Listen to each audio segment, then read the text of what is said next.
Hello everyone, welcome to সঙ্গীর সাথী পাঠশালা। আজকে আমরা Netaji Subhas open university PG বা এমএস সেকেন্ড ইয়ারের ফাইনাল এক্সাম সাজেশন 2024-25 নিয়ে আলোচনা করবো। এখানে আমরা এডুকেশন সাজেশন ফিফথ পেপার নিয়ে আলোচনা করতে এসেছি। এখানে আমরা মডিউল 1 ফিফথ পেপারের যে মডিউল 1 এডুকেশন টেকনোলজি, সেখান থেকে গুরুত্বপূর্ণ 18, 12 ও 4 নম্বরের প্রশ্নগুলির সাজেশন এখানে দেবো। প্রথমে আমরা 18 নম্বরের প্রশ্নের সাজেশন দেখে নেব। 1 নম্বর প্রশ্ন হচ্ছে সিস্টেমের সংজ্ঞা দাও, সিস্টেমের বৈশিষ্ট্য লেখো, নির্দেশনা সংশ্লিষ্ট সিস্টেমের উপাদানগুলি লেখো। এই প্রত্যেকটি প্রশ্ন তোমাদের 18 নম্বরে উল্লেখ করা হলো। তোমাদের 12 এবং 4-এর জন্য কয়েকটি কিছু প্রশ্ন, যেমন সিস্টেমের সংজ্ঞা দাও অথবা সিস্টেমের বৈশিষ্ট্য লেখো, এগুলো 4 নম্বরেও আসতে পারে, কিন্তু 18 নম্বরে আসার এর সম্ভাবনা সর্বাধিক। উদাহরণ সহ শিক্ষায় প্রযুক্তি বিজ্ঞান ও শিক্ষার প্রযুক্তি বিজ্ঞানের তুলনামূলক পার্থক্য আলোচনা করো। নির্দেশদান প্রযুক্তির যে কোনো 5টি বৈশিষ্ট্য লেখো। 3. প্রোগ্রাম শিখন বলতে কী বোঝো? প্রোগ্রাম শিখনের বৈশিষ্ট্যগুলি লেখো। প্রোগ্রাম শিখনের সুবিধা ও অসুবিধাগুলি আলোচনা করো। 4.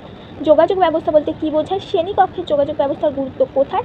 শ্রেণীকক্ষে যোগাযোগের প্রতিবন্ধকতাগুলি আলোচনা করো। 5. টিকা লেখো। কনসেপ্ট, অ্যাটেনমেন্ট মডেল এবং বক্তৃতা তথা প্রদর্শন শিখন পদ্ধতি সম্পর্কে লেখো। 6 নম্বর প্রশ্ন, শিখন সহায়ক উপাদান বলতে কী বোঝো? শিখন সহায়ক উপাদানগুলি কোন কোন ভিত্তির উপর প্রতিষ্ঠিত আছে?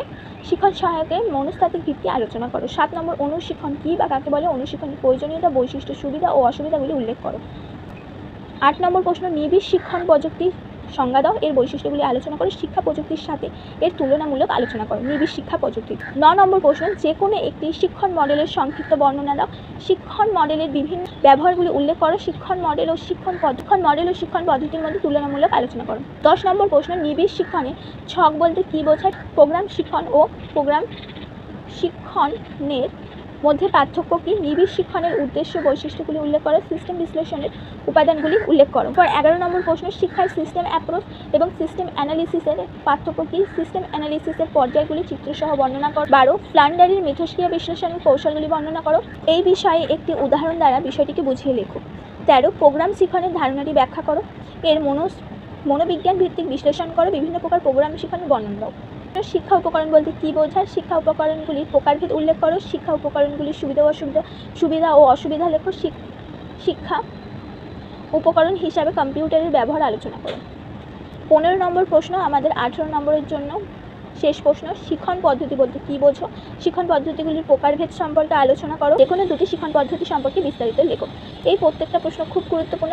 15টা প্রশ্ন খুব ভালো করে তোমরা দেখবে।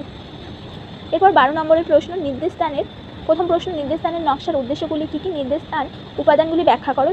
2 শ্রেণীকক্ষে মিথস্ক্রিয়ার বিভিন্ন উপাদানগুলির নাম লেখো। শ্রেণীকক্ষে যোগাযোগের বস্তুগত ও মনোবিজ্ঞান প্রতিবন্ধকগুলি ব্যাখ্যা করো। 3 শিক্ষার প্রযুক্তি বিজ্ঞান ও নির্দেশদানের প্রযুক্তি বিজ্ঞানের মধ্যে পার্থক্য লেখো। 4 নির্দেশন পরিকল্পনা সিস্টেমের উপাদানগুলির কাজ কী? দলগত শিক্ষণের নীতিগুলি উল্লেখ করো। 5 প্রতিফলিত দৃশ্য উপকরণ ও অপ্রতিফলিত দৃশ্য উপকরণের উদাহরণ সহ বিস্তারিত ব্যাখ্যা করে। আই এর পুরো নাম কি? এর বৈশিষ্ট্য লেখো। শিক্ষা এর গুণাবলী ও সীমাবদ্ধতা উল্লেখ করো। 7 নম্বর প্রশ্ন, সিস্টেম হিসাবে শিক্ষার ধারণা আলোচনা করো। শিক্ষা কেন একটি খোলা সিস্টেম তা ব্যাখ্যা করো। হচ্ছে সংক্ষিপ্ত টিকা লেখো। দূরশিক্ষা ও ডাকযোগের শিক্ষা। 9 অনুশিক্ষণ ও দলগত শিক্ষণের নীতিগুলি লেখো। 10 বর্তমানে শ্রেণীকক্ষে কম্পিউটারের ভূমিকা আলোচনা করো। শ্রেণীকক্ষে কম্পিউটার ব্যবহারের সুবিধা ও অসুবিধাগুলি লেখো। প্রত্যেকটি প্রশ্ন কিন্তু খুব গুরুত্বপূর্ণ। 11 নম্বর প্রশ্ন, ফ্ল্যান্ডারের মিথস্ক্রিয়া বিশ্লেষণের ধারণাগত ভিত্তি ব্যাখ্যা করো। 12 শিক্ষণ কি?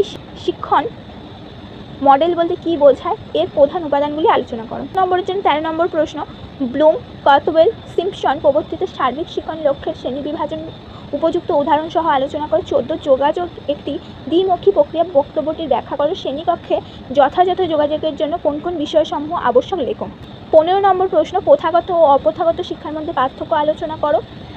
16 শিক্ষা প্রদীপন সমূহের শ্রেণীবিভাগ করো। ডেলের অভিজ্ঞতা সংখ্যার বর্ণনা দাও। 17 উদাহরণ সহ বিবিধ শিক্ষণ মডেলের বর্ণনা করো। শিক্ষণ মডেলের কয়েকটি সীমাবদ্ধতা উল্লেখ করো। 18 নম্বর প্রশ্ন, মুক্ত ও দুঃশিক্ষা বলতে কী বোঝো? এই দুই শিক্ষার পার্থক্য লেখো। প্রত্যেকটি প্রশ্ন খুব গুরুত্বপূর্ণ। এগুলো তোমরা অবশ্যই কিছু জিনিস, মুক্ত ও দূরশিক্ষা কাকে বলে এবং এদের পার্থক্য 4 নম্বরের জন্য তোমরা করে রাখতে পারো। 4 নম্বরের জন্য গুরুত্বপূর্ণ সাজেশনটি দেখব। প্রথম প্রশ্ন হচ্ছে দলগত শিক্ষণ কাকে বলে? দলগত শিক্ষণের পূর্ববস্তুটি বর্ণনা করো। 2 শিক্ষা উপকরণ হিসেবে কম্পিউটারের ব্যবহার উদাহরণ সহ তালিকাবদ্ধ করো। 3 শিক্ষণ পদ্ধতি সম্পর্কে সংক্ষেপে টিকা লেখো। 4 FIACS সম্পর্কে টিকা লেখো। 5 শৃঙ্খলা, ইনপুট ও আউটপুটের পার্থক্য লেখো। 6 যোগাযোগ প্রক্রিয়ার যে কোনো দুটি বস্তুগত বাধা সম্পর্কে উল্লেখ করো। 7 প্রকল্প পদ্ধতি সম্পর্কে সংক্ষিপ্ত টিকা লেখো। 8 প্রথাগত ও অপ্রথাগত ও প্রথা বহির্ভূত শিক্ষা বলতে কী বোঝো লেখো। 9 অনুশিক্ষণের যে কোনো 4টি দক্ষতা উল্লেখ করো। 10 হচ্ছে বক্তৃতা প্রতিপাদন শিখন পদ্ধতি সম্পর্কে টিকা লেখো। 11 ডাকযোগে শিক্ষা বলতে কী বোঝায়। 12 সিস্টেম অ্যাপ্রোচ বলতে কী বোঝো। 13 টিকা লেখো কম্পিউটার আশ্রিত নিবিড় শিক্ষণ। 14 অনুশিক্ষণের বৈশিষ্ট্য লেখো। 15 প্রকল্প পদ্ধতি সম্পর্কে টিকা লেখো। 16 দলগত শিক্ষণ পদ্ধতির বৈশিষ্ট্য লেখো। 17 কম্পিউটার শিক্ষার ক্ষেত্রে হার্ডওয়্যার ও সফটওয়্যারের ভূমিকা লেখো। 4 নম্বরের জন্য শেষ প্রশ্ন, ব্রাঞ্চিং প্রোগ্রাম বলতে কী বোঝায়, এর গুরুত্ব ও সীমাবদ্ধতা লেখো। এই প্রত্যেকটি প্রশ্ন খুব গুরুত্বপূর্ণ। সাজেশনটিকে তোমাদের বন্ধুদের সাথে শেয়ার করে দেবে।